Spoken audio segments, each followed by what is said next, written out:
My wife rejected me. In bed, don't touch me, I have self-respect. Next day, I rejected her demands. Don't ask me, I have self-respect. She lost her mind. Sup, Reddit. My wife thought she could treat me like garbage while I funded her lifestyle, then acted shocked when I finally stopped swiping the card, grab your popcorn, and enjoy the shit show. Name's Dean, 36 male. For the first 6.5 years, Grace and I had a solid marriage. We met at a supply chain conference in Dallas, bonded over terrible hotel coffee and worse keynote speakers. She worked in event planning back then, had her own thing going. We got married after dating for 18 months, bought a house in the Chicago suburbs, did the whole American dream routine. Things were good. We traveled, hit up Nashville, Austin, took a trip to Colorado. She had her friends, I had mine. We did couple stuff on weekends, grabbed dinner at that place she loved, watched movies on the couch, normal marriage things. Nothing that would make you write a country song, but nothing that would make you call a lawyer either. Then about 5 months ago, something shifted. Started small. Little comments about how I never put enough effort into date nights. Eye rolls when I'd suggest cooking instead of ordering. This new habit of correcting me in front of people like I'm some kid, your friend Carter, not Carl. We went to Mexico, not Miami. You're thinking of your other job. Her friend Monica started coming around more. This realtor who drives a white Audi and treats every conversation like she's closing a deal. Divorced twice, collects alimony like baseball cards, and has opinions about everyone's relationship.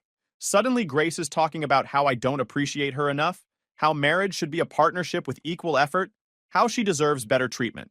I'm thinking, better treatment? I work 60-hour weeks managing supply chain logistics for a freight company. I pay the mortgage on our 4-bedroom house. I paid off her student loans last year. Her car's in my name because her credit's garbage from some shopping spree phase she went through before we met. I'm not some absent husband who rolled in at midnight reeking of cigarettes. I'm just a regular guy trying to keep things running. But I didn't push back. Figured it was a phase. Maybe she was stressed about turning 31. Maybe Monica was in her ear about something. I stayed calm, kept doing my thing, figured it would pass, it didn't. 3 months ago, she quit her event planning job. Said her boss was micromanaging her. Before that, it was a coordinator position at a nonprofit she left because the hours were too demanding. Before that was something else with some other excuse. She's been unemployed since January, spending her days at yoga classes and lunch dates while I'm handling shipments from Cleveland to Atlanta, wondering when she's going to start contributing again. I didn't nag, just kept the bills paid and my mouth shut. Figured she'd find her footing eventually. 2 months ago, the bedroom started getting cold. She'd pull away when I reached for her at night. Say she was tired, say she had a headache, say she just wanted to sleep. Fine, whatever. Not every night has to be date night, but it became every night. Then it became her flinching when I'd touch her shoulder. Then it became her moving to the far edge of the bed like I had a disease. Last night was the breaking point. I'm lying in bed reading something on my phone. Grace is next to me doing her nighttime routine. She gets into bed, settles in on her side facing away from me. I put my phone down, lean over to kiss her goodnight. My hand brushes her shoulder. She jerks away like I electrocuted her. Don't touch me, she says, and her voice could probably slice through steel. I respect myself too much for that. I'm frozen there, hand still in the air. What? You heard me, she says, still not looking at me. I respect myself. I'm not just available whenever you feel like it. Grace, I say, keeping my voice level. I was going to kiss you goodnight.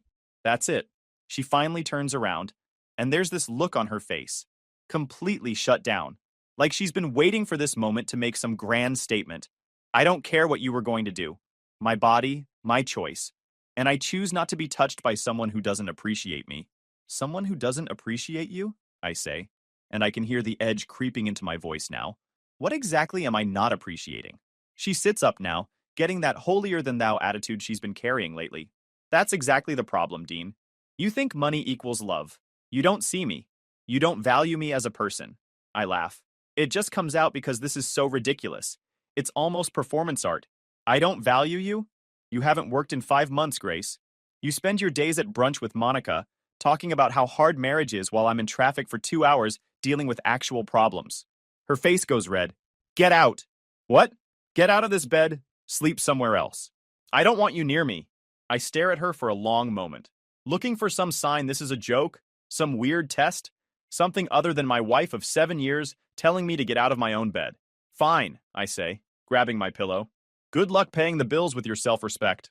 I walk out, close the door, and head to the guest room. I lie there staring at the ceiling, listening to the house settle, and something clicks. This isn't a phase. This isn't stress. This is her rewriting the rules and expecting me to just accept it. Not happening. I pull out my phone and text Carter. You around tomorrow? Need to grab a drink and talk. He responds 30 seconds later. Yeah, man. Everything good? I type back. Define good. 20 minutes later, I'm still awake when I hear Grace go into the bathroom. Hear the water running. Hear her doing her whole routine like nothing happened. Like she didn't just blow up 7 years of marriage over a goodnight kiss. I don't go back in there. Don't apologize. Don't try to smooth things over. I just lie there thinking about my next move. I've been playing defense for 5 months, blocking her shots, absorbing her hits, trying to minimize damage. That's done now. Time to switch it up. And I'm pretty good at playing offense. Morning comes and I'm up at 6 out of habit. The house is quiet. Grace is still asleep or pretending to be. I shower in the guest bathroom, get dressed, head downstairs to make coffee. Our neighbor Barb's already in her front yard when I step outside to grab the paper. Barb's this 60-something woman who's lived on our street since dinosaurs roamed the earth, knows everything about everyone. Morning, Dean, she calls out. You're up early. Everything okay with you and Grace? Everything's fine, Barb. She gives me this suspicious look. Well, if you two need anything, I'm right here. I nod, head back inside. Barb's harmless, but she's also going to be all over this when things inevitably blow up. Note to self, when the divorce goes through, Barb's probably host a neighborhood meeting about it. Bring casseroles. The whole production suburban gossip networks make the CIA look like amateurs. Inside, Grace is up. She's in the kitchen in yoga pants and an oversized sweatshirt, phone in hand. She doesn't look at me when I walk in. Morning, I say, just to see what happens. She doesn't respond, just keeps scrolling. I pour myself coffee, lean against the counter. We doing the silent treatment now? I don't have anything to say to you, she says, still not looking up. Cool, I say. Then don't expect me to stick around tonight. Got plans. Her eyes flick up for half a second. What plans? Poker night at Carter's. I say it casual. I've been going to Carter's poker nights for 6 years. Same guys, same setup, twice a month like clockwork. On a Thursday? She says. Yeah, Grace, on a Thursday. Carter texted last night, moved it up because Owen's got some conference this weekend. Amazing how she can go from complete silence to suddenly caring about my schedule the second I mention going somewhere without her. Trying to control me while pretending it's concern classic move. She sets her phone down now, crosses her arms. You can't just make plans without telling me. I just did, I say, rinsing my mug in the sink. And technically, I did tell you. Just now. That's not how marriage works, Dean. I turn around, look at her straight on. You told me to get out of our bed last night because I tried to kiss you. You said you don't want to be touched by me. So I'm giving you space. Be grateful. Her mouth opens like she's about to fire something back, but I'm already walking out the door. At work, I'm running on 4 hours of sleep and pure spite. Got 3 shipments delayed in Ohio, a client screaming about late delivery, and my assistant manager calling in sick again. I spend 4 hours on the phone fixing other people's problems, then another 2 in a planning meeting that could have been an email. Carter texts around noon. You good for tonight or was that an SOS? I text back. Both. He sends back a laughing emoji and bring cash. I'm taking it all tonight. By 6 p.m., I'm at Carter's place. He's got a downtown condo, bachelor pad setup, leather furniture, massive TV, poker table. Owen's already there, quiet as usual, setting up his chips. Owen works IT security, never talks about it. He's got this deadpan delivery that makes everything funny. And then there's Brendan, sales guy, currently on his second marriage, paying alimony to the first wife. Dean, Carter says when I walk in, you look like garbage. What happened? Grace, I say, dropping into a chair. Say no more, Brendan says, dealing cards. Women are complicated. That's why I married too. Owen doesn't look up from his chips. How's that working out? I'm broke and happy, Brendan says. Living the dream. That's not what you said last week when you were crying about your bank account, Owen says. I wasn't crying. Carter laughs. You guys want to actually play poker? Or should we schedule a therapy session? We're settling into the first hand when there's a knock on the door. Carter gets up to answer it, and I hear her voice immediately. Grace. She walks in like she owns the place. Monica right behind her. Hope you guys don't mind, Grace says. All fake sweetness. We were in the neighborhood.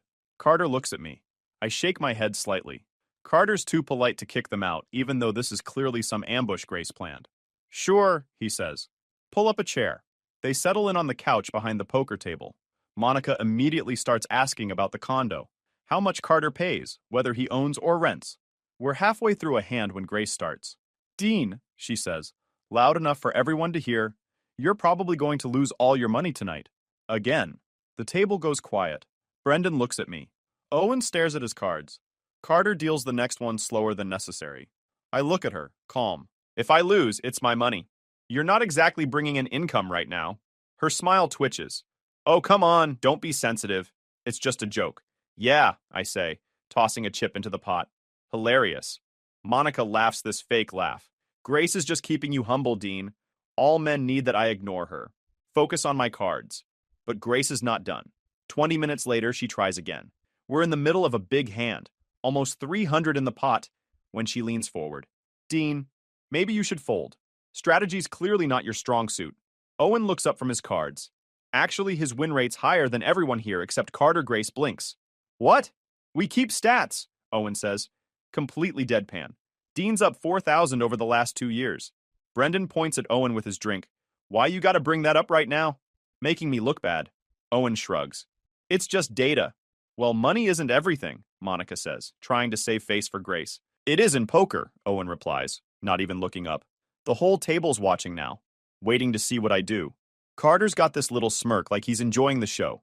I fold my hand anyway, stand up, grab my jacket. I'm out. Grace's eyes go wide. What? You're leaving? Yep, I say, looking at Carter. Sorry, man, I'll catch you later. Carter nods, respecting it. But why? Grace says.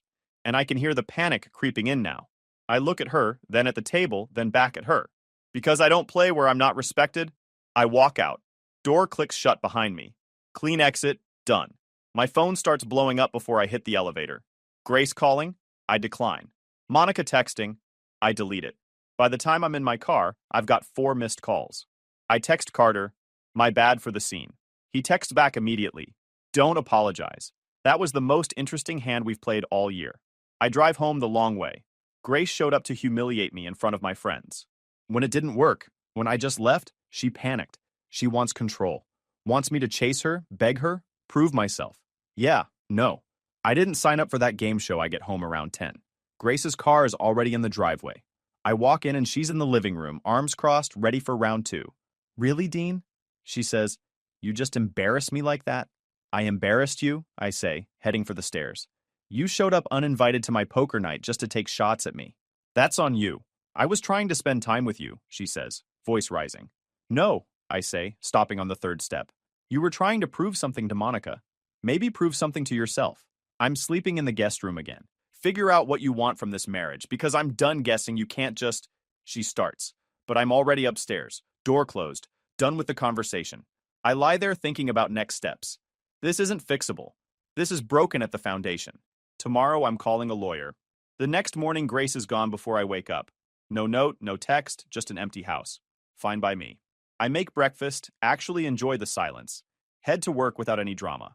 Around noon my phone rings. Unknown number from Milwaukee. I almost don't answer, but something tells me to pick up. Dean, a woman's voice says. Sharp, judgmental. It's Caroline. Caroline, my mother-in-law. A woman who's never liked me and has been taking shots at our marriage for 7 years at every family dinner. Hi, Caroline, I say, keeping my voice neutral. Grace called me this morning. She's very upset. You've been emotionally distant. Sleeping in another room, I was at poker night. Caroline, my poker night. She showed up uninvited. She says you've been hostile to everyone. Grace deserves better than this. Caroline, if she deserves better, tell her to go find it. I'm done being lectured by you. How dare you? I hung up. That evening, I'm sitting on my porch with a soda when Barb materializes from nowhere. Saw Grace leave with suitcases this morning, she says. Everything okay? She went to her mother's, I say, taking some space. Barb sits down on my porch steps uninvited. It's about who's willing to be more stubborn. You want this to work. Outlast her. I'm not trying to outlast anyone, I say. I'm just tired of being the enemy in my own house. She stands up, then maybe stop defending and start attacking. She walks away before I can ask what that means. Grace comes back 2 days later with her mother in tow. Caroline walks in like she owns the place, immediately starts rearranging throw pillows. Dean, she says, barely looking at me. We need to talk. No, we don't, I say. This is between me and Grace. I'm her mother. I have a right. You're a guest in my house, Caroline. Act like it or leave. Her face goes purple. Grace jumps in. See? This is exactly what I'm talking about. He's hostile to everyone. Your mother just walked into my house and started criticizing me within 30 seconds. Because someone needs to, Caroline says. I grab my keys. I'm going to Wisconsin for the weekend. You two can have the house. You can't just leave, Grace says. Watch me.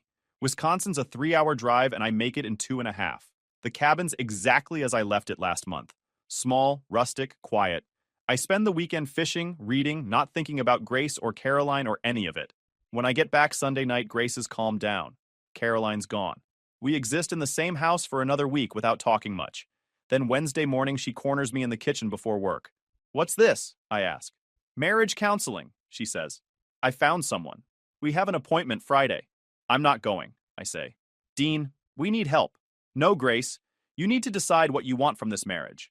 Because I'm done being your emotional punching bag while you figure yourself out. I'm trying to fix this, she says, getting louder. By ambushing me with appointments I didn't agree to? By bringing your mother here to attack me? That's not fixing anything. My phone buzzes. Text from Carter. Monica's throwing a barbecue Saturday. You and Grace invited. Should I make an excuse for you? I text back, I'll be there. This is going to be fun. Saturday comes and we show up to Monica's house separately. I get there first, grab a spot with Carter and Owen near the grill. Monica's backyard is ridiculous. In-ground pool with a waterfall feature, outdoor kitchen with 3 different grills, professional landscaping divorce settlements apparently pay well. Brendan's there too, holding court near the drink cooler, with some story about a client who bought 30 hospital beds cash. Grace shows up 20 minutes later with Caroline in tow. Because of course she brought her mother. They make a beeline for Monica and 2 other women I don't know. All of them immediately start that high-pitched cackling that sounds awful. This is going to be a disaster, Carter says, watching them. Yep, I say, taking a drink. Should have stayed home. Why'd you come? Owen asks. Curiosity, I say. Want to see how bad it gets. Brendan walks over with a plate loaded with burgers. Your wife's giving you the death stare from across the yard. We're about an hour in. Food's on the grill. People are mingling. When Monica calls out across the yard. Dean, she yells. Can you help Grace bring out the dishes? It's not a request. It's a command. Loud enough for everyone to hear. A test to see if I'll jump when she snaps her fingers. Half the yard turns to look. I look at her, then at Grace, then back at my conversation. No thanks, I say. I'm good. Dead silence spreads across the yard. Monica's face goes through about 5 emotions in 2 seconds. Shock, anger, embarrassment, more anger. Excuse me, she says. You've got 2 legs and 2 arms, I say, voice completely casual. Pretty sure you can handle dishes without me. Grace jumps in now, sounding tense. Dean, don't be rude. No, I say, still not moving. I'm just not taking orders at a party. If you need help, ask like an adult. Don't announce it like I'm the hired help. Caroline steps forward now from wherever she was lurking, pointing at me like I'm a disobedient child. You will not speak to these women like that. I stand up now, hand my drink to Carter.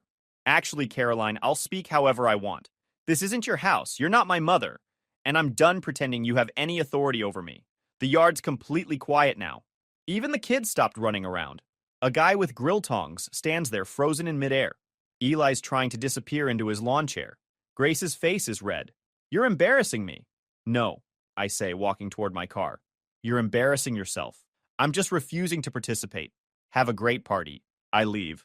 Second party, second exit. I'm developing a signature move. My phone explodes before I'm out of the driveway. Grace calling. Monica texting. I ignore all of it. 3 exits from 3 events in 2 weeks. At least I'm consistent. I drive to a restaurant, grab dinner alone, watch a game on TV. My phone keeps buzzing. Finally, I shut it off and enjoy the silence. When I get home around 9, the house is empty. There's a note on the counter. Staying at Monica's tonight. We need space. I crumple the note and toss it. Space. Sure. Whatever helps her sleep at night. Monday morning, I call Janet. Carter gave me her number months ago just in case. She's a divorce attorney. I need a consultation, I tell her assistant. She's got an opening Wednesday at 2, the assistant says. Wednesday comes and I'm sitting in her office downtown. 17th floor, windows overlooking Lake Michigan, shelves full of legal books and framed credentials. Janet's in her late 40s, salt and pepper hair pulled back, doesn't miss a thing. Tell me what's happening, she says. I lay it all out. The bedroom rejection, the poker night ambush, the mother-in-law invasion, the barbecue disaster. Janet takes notes, asks questions. Does she work? No. Who pays the bills? I do. Whose name is on the house? Both, but I paid the down payment and handle the mortgage. The cars? Mine's in my name, hers is in my name because of her credit. Any kids? No. Good, Janet says. That makes it cleaner. We go over assets. The house is worth about $400,000. Mortgage is down to $260 retirement accounts I've been funding. Savings I built up before we got married. The cabin in Wisconsin is mine. I bought it 6 years before we met. That's separate property, Janet confirms. She's got no claim. What's my timeline? I ask. File, serve her, negotiate. 6 months minimum in Illinois, could be longer if she fights. She's going to fight, I say. Janet smiles. They all do, until they see the legal bills. Then they get reasonable. I leave her office with a plan. File the papers, get her served, move into my own place. Clean break. That evening, I start apartment hunting. Find a place in the city, 1 bedroom, 12th floor, parking included. Sign the lease that night. Move-in date is 2 weeks from Friday. I don't tell Grace. She'll find out soon enough. The next 2 weeks, I'm preparing moving my stuff to storage, organizing documents, transferring money to accounts only in my name. Grace is too busy with Monica to notice. She's barely home anyway. I'm sleeping in the guest room every night. We barely speak. She leaves passive-aggressive notes. I leave cash on the counter and go to work. Barb catches me loading boxes into my truck one morning. Moving out? She asks, not even trying to be subtle. Yep, I say. She nods. Good for you. You want my advice? Not really, Barb. She gives it anyway. Don't let her make you the bad guy. Women like that rewrite history to make themselves the victim. You stick to your truth. Thanks, Barb, I say, actually meaning it. Friday comes and Janet files the papers. I get confirmation at 2 p.m. process servers scheduled for Monday morning. I spend the weekend moving the last of my stuff out. Grace is at her mother's in Milwaukee. Doesn't even know it's happening. Monday morning, 9 a.m., the process server shows up at our house. I know because Grace calls me 30 seconds later, sounding pissed. What is this? She says. Divorce papers, I say calmly. I'm done, Grace. There's a pause. You can't be serious. We can fix this. I'm serious. And no, we can't. She hangs up. I expect the screaming to start immediately, but it doesn't. Instead, I get nothing for 2 hours. Then a text. Can we at least talk in person? I don't respond. An hour later. Dean, please. I know I made mistakes. Still nothing from me. By evening, the tone shifts. Another text. You're really going to throw away 7 years like this? Then, fine, if this is what you want. But the next morning is when things really fall apart.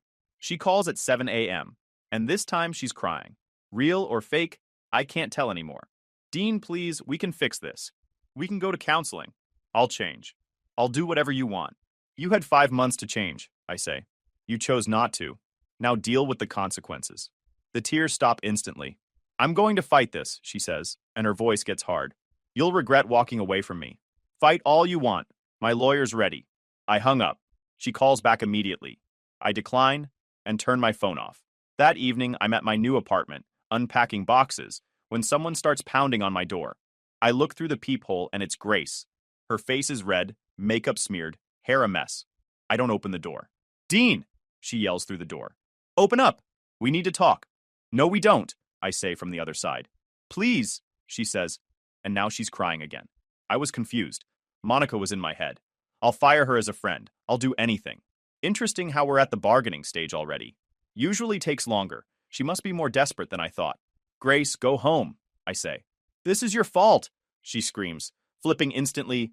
You gave up on us. You quit. You're weak. I'm done engaging, I say. You've got my lawyer's number.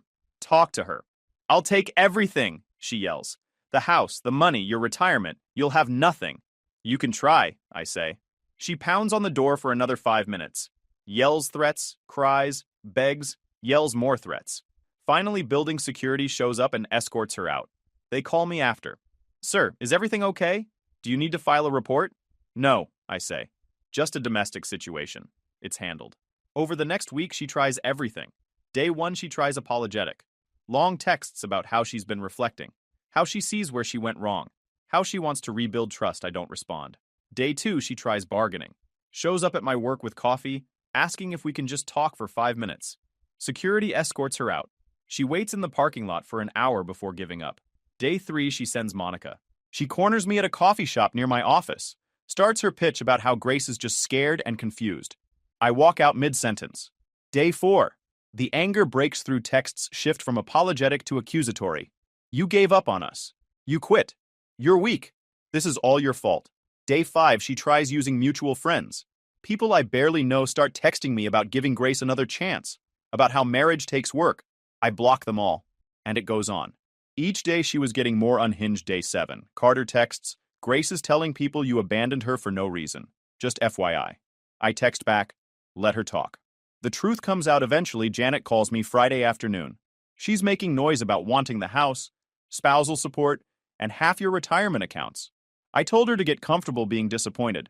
What's our play? I ask. We offer her exactly what she's entitled to, and not a penny more. Illinois is equitable distribution. She gets half the marital assets. That's the house equity and retirement contributions made during marriage. No spousal support because she's capable of working. She can take it, or we go to court, and she pays legal fees.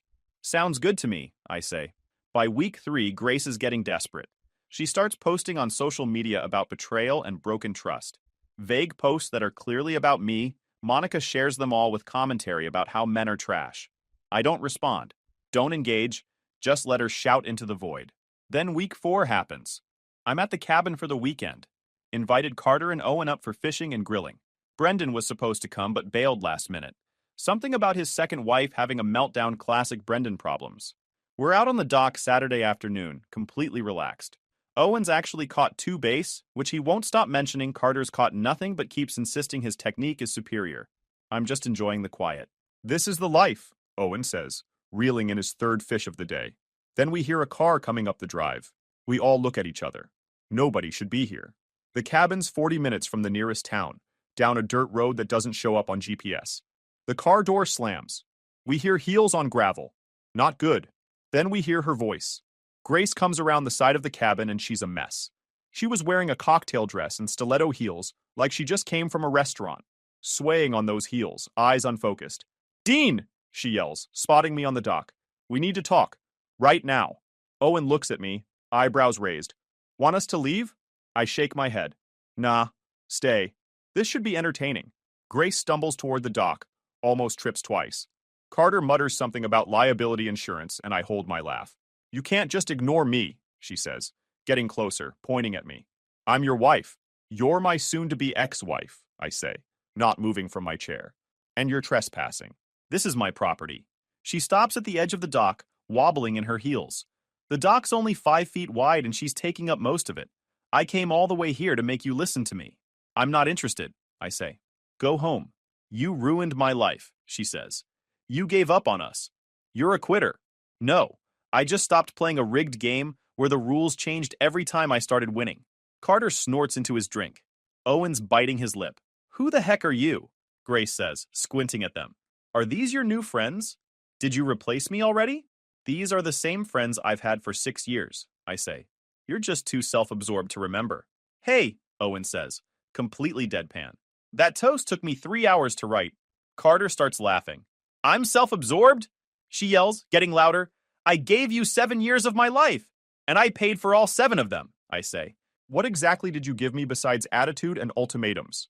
I loved you, she says, like this is some grand revelation. You loved the lifestyle, I correct. You loved what I provided. That's not true, she says. Her voice cracks. Grace, I say, standing up now. You kicked me out of our bed for trying to kiss you. You humiliated me in front of my friends. You brought your mother to my house to attack me. You showed up at parties just to order me around like hired help. You made it very clear I wasn't good enough for you. So I left. That's on you. But I regret it, she says, full on sobbing now. Makeup running everywhere. I was confused. Monica said I deserved better, and I believed her. Monica's divorced twice and miserable, I say. Maybe don't take marriage advice from someone who can't keep one. Carter raises his drink. Cheers to that. You're being cruel, Grace says. I'm being honest. You wanted better? Go find it. But you don't get to show up drunk at my cabin throwing tantrums because I called your bluff. I came here to fight for us, she says. No, I say. You came here because you're realizing nobody else is going to put up with your BS. She just stares at me, tears running down her face, makeup completely destroyed now. Owen stands up, holding out his phone. Ma'am, you should probably get a ride home. You're not in any condition to drive. This is none of your concern, she yells at him. Then she turns back to me. This is what you want? To humiliate me in front of strangers? You humiliated yourself, I say. I hate you, she says. I shrug. Join the club. Your mother's president. She lets out this sound, half scream, half sob, and turns to storm off dramatically, which would have been more effective if she wasn't unstable and wearing 4-inch heels on a wooden dock. She makes it maybe 5 steps before her heel catches between 2 boards. For a second, she's teetering there, arms windmilling like she's trying to take flight. Then gravity wins. She goes down face first, full-on faceplant into the dock. The impact makes this hollow thud that echoes across the lake. Her dress rides up, one shoe flies off into the water with a plop, and she's just sprawled there, making this muffled sound into the wood. Owen's got his phone out before she even hits the deck. Carter's physically shaking with the effort of holding his laugh. His face is turning red. Grace pushes herself up slowly. Pieces of dock stuck to her forehead. There's a red mark forming on her cheek. Her hair hangs in clumps. She looks like she just lost a fight with a ceiling fan. Screw all of you! Did you just take pictures? Did you? She slurs at Owen, still on all fours. Video, actually, Owen says. Delete it right now! Owen looks at his phone, swipes a few times. Nope, I don't think I will. This is quality content. Carter loses it. Just starts laughing. Deep, gasping laughs. The kind where you can't breathe. Grace struggles to her feet. One shoe on, one shoe gone. The red mark on her face is already starting to bruise. She's got splinters in her palms that she's trying to pick out while maintaining whatever dignity she thinks she has left. You're all terrible people, she says, voice shaking. I hate all of you. She tries to storm off again, realizes she only has one shoe, takes it off, and throws it at me. Misses by about 3 feet. It lands in the lake next to the first one. Well, now you're littering, Owen observes. Should we call the DNR? Carter's sitting on the dock now, just completely unable to function from laughing. Grace limps barefoot toward her car, dress torn at the hem, looking absolutely defeated. Carter pulls out his phone. I'm calling her an Uber. She's definitely not driving. Good call, I say. Also, send me that video. Already did, Owen says. This is the best thing I've filmed since my nephew's birthday party when the clown got attacked by wasps. 10 minutes later, an Uber shows up. The driver takes one look at Grace's wrecked face and torn dress and his jaw drops. Carter talks to him, probably tips him extra and explains she's upset, not abused. Grace gets in the Uber still crying. Her car sits in my driveway. Both her shoes are in my lake. Carter comes back to the dock. Well, that was dramatic. Wait till her lawyer sees the settlement offer. I say Owen's still looking at his phone, grinning. I'm definitely making stickers of this. We fish for another hour. It's quiet except for the water lapping against the dock, the occasional bird call, and Owen periodically snickering at the video on his phone. 6 months later, the divorce is final. Grace got exactly what she was entitled to under Illinois law. Half the house equity after selling costs. Half the marital retirement contributions. Her car. That's it. No spousal support. The judge ruled she was capable of working. She tried arguing emotional distress and abandonment. The judge shut both down fast. Total legal fees cost me $8,000. Worth every penny. She moved in with Monica permanently after the house sold. Last I heard through the suburban gossip network that is Barb, she got a part-time job at a bank. Probably hates every minute of it. Caroline called me once after the divorce finalized. Told me I destroyed her daughter's life, that I was selfish and heartless. I told her she should have taught her daughter not to bite the hand that feeds her. She hung up. Hasn't called since. Carter and Owen come by most weekends. We do the normal bachelor stuff. Watch games, play cards, order food. Last week, Brendan joined and spent 2 hours complaining about his alimony payments. We made him pay for pizza as punishment. I'm not dating yet. Not interested. Just living on my terms for the first time in 7 years. Life is peaceful. Guys, we are so close to hit 100,000 subscribers on this channel. If you are not subscribed to the channel, please consider subscribing. It really helps hit that 100,000 mark. Thanks for making this dream come true.